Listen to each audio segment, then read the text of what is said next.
akkam jirtan kabajamtootaa fi jaallatamtoota maatiiwwan Hiliif Miidiyaa kanneen biyya alaa biyya keessa jirtan hundumti keessan akkuma jirtanitti bakkuma jirtanitti nagaan keenya kan inni irraa burqe gaara bahee laga ce'ee bakkuma isin jirtanitti isin haa dhaqqabu isin jecha guyyaa har'aa sagantaa bareedduu namnis rabbis jaalatu jennee itti amanne qabannee isiniif dhiyaanne an dhiifama siif godheera ati dhiifama naaf gootirta dhiifama waliif haa goonu jetti mata dureen sagantaa teenya guyyaa har'aa kanneen miidiyaa keenya kanaaf haarawaa taatan miidiyaa keenya kana subscribe gochuu qofaan cinaa haa dhaabbannu odeeffannoo qulqulluu isin biraan ga'u kana subscribe gochuu qofaan cinaa haa dhaabbannu sagantaan teenya guyyaa har'aa an dhiifama siif godheera ati dhiifama naaf gootirta jetti dhiifama waliif haa goonu turtii gaarii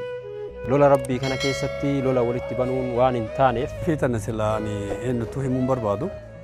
ni jira haa ta'u garuu wanti kun sirrii miti wanti keessanuu kana laaltanii dhiifama walii akka gootanii fi rabbiin sababa kanaan mokkortii yookaan immoo dallansuu isaa rabbi akka nu dhiisuu fi rabbi badii teenne ilaalee akka nu mokkorre jechuu barbaada ni jira haa ta'u garuu wanti kun sirrii miti dhibee kanarratti namni akkuma jirutti sababa wantoota silaa barbaachisan salaamtaa wal godhuurraa namoonni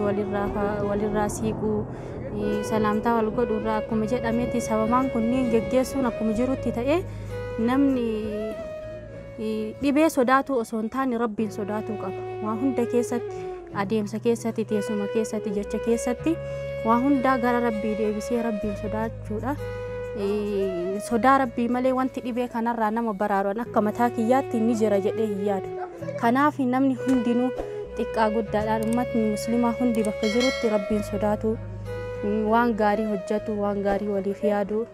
sodaa rabbii malee wanti waan kana jalaa nama baasu hin jira jedhee hin yaadu akka egaa ka yaa ummata islaamaa yookaan immoo ummata addunyaa kanarra jirtan hundumaafuu ka dhiifamni waan guddaadha ani maqaan kiyyaa Muusaa Aloo jedhama egaa yookaan immoo maqaan kiyya ka dabalataa kan miidiyaa Abbaa Shadaa jedhama sa'aan kunillee sa'a walitti cooranii miti sa'a walii waa jedhanii miti sa'a mootiyyuu gara rabbii gara galanii rabbii keenyatti deebinee du'aa'ii jabeessuun dirqama ta'a xiqqaa irratti illee guddaa irratti illee dhiiraa fi dubartii irrattuu namni gandaa wal dhiibaa bakka jiruu wal dhiibaa sa'aan kunillee sa'a amma waan biroo haasa'uu dhiisanii gama rabbii qofa deebi'a waan ta'eef kanaafuu namni marti rabbitti iyyuu qabaa mootiyyuu du'aa'ii wal bira dhaabatuu qabaa du'aa'ii walii godhuu qabaa gara nama beekaatti mootiyyuu akkamiin maasiyaa irraa deebina jedhanii ka wallaalellee nama beekutti siqee maasiyaa irraa akkamitti deebina jedhee yookiin quraana qara'uu yookiin tasbee godhuu du'aa'ii heddummeessuu gara rabbii deebuu taqarruba ammallee rabbitti tahuu barbaachisa amma yeroon kun yeroo fasaadaati miti fasaada yoo taate qaraatuu guddaadha waman dalanneen bimaa kasabate eedinnaas jedha rabbi sababa dhibee koronaa kana yoo kaafnu kun rabbiin kenna akka keessattuu uummanni muslimaa akka of yaadatuu fi akka wal yaadatuuf yaadachiisa kuni dammaquu qaba yaadatuu qaba gara rabbii ofiitti deebi'uu qaba warri wal miidhe walii dhiisuu qaba warri haqa walii balleessa haqa walii deebisuu qaba jechaan ta'inaa haqa waa walirraa fudhatuu ta'inaa waan wal miidheen hundaa namni nama miidhe waan beekuuf nama miidhe san dhiifama gaafatuu barbaachisa ka gaafatanillee ka miidhamillee namaa dhiisuu qaba maaliifi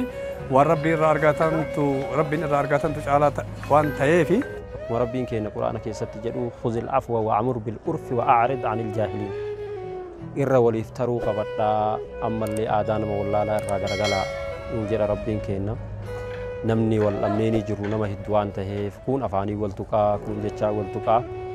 يو أموتي يو نتيب إفهم وليجوني وارب بنوديسو نمني أما جرا ربي دبر فنفاك جرو كانوا ميده كانوا لين سمينه وايد إفهمها كانان أكربين كينا أموتي يو زمبي كلين وديسو annama itti lola rabbii kana keessatti lola walitti banuun waan hin taaneef gaafii tana silaani eenyutu himuun barbaadu maaliif kun dhimma abbaa fi jidduu gabrichaatii fi rabbii jiru himatu illee akkuma jiru ta'ee yoo dhiise irra caalaa qaba ani amma akka waliigalatti uumamu ishee irratti nama rabbitti ol himadheen beeku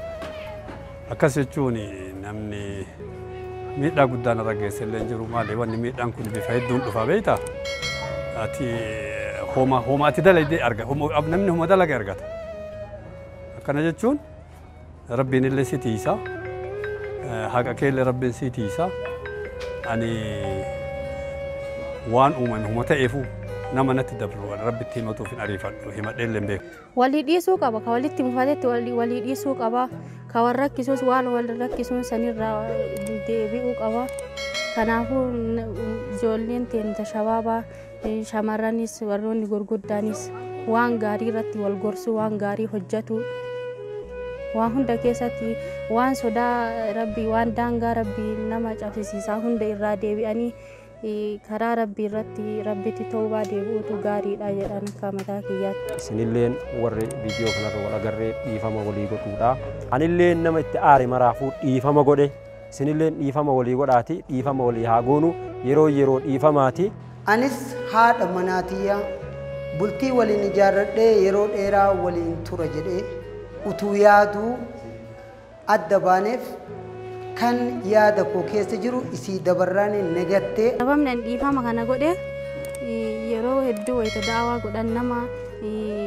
nama wanni zanni walitti qabaniif yookaan nama qalbii namaa cabsee wanni mufuu wahii jidduu namaatti argamte sababa mufuun argamte saniin nama mufuu san rabbiif jecha nama sanii dhiise rabbis zambii isaa hunda isaaf dhiise waan jedhamu waan dhagaheef kanaaf nama kana anis waan itti aare kana dhiisuu qaba akka rabbiin kiyya waa hunda naaf dhiisu jedheetiniin dhiisee jira. Fama walii akka gootanii fi rabbiin sababa kanaan mokkortii yookaan immoo dallansuu isaa rabbi akka nu dhiisuu fi rabbi badii teenne ilaalee akka nu mokkorre jechuu barbaada. Warroonni akka kiyyaa martinuuyyuu dhiifama guddisaa afwan jedhaa. Baarakallahu fi dunya wal aakhirah. Anis dhiisee fi jira rabbiin isaanii haa dhiisuu jedhee jira. Ani garuu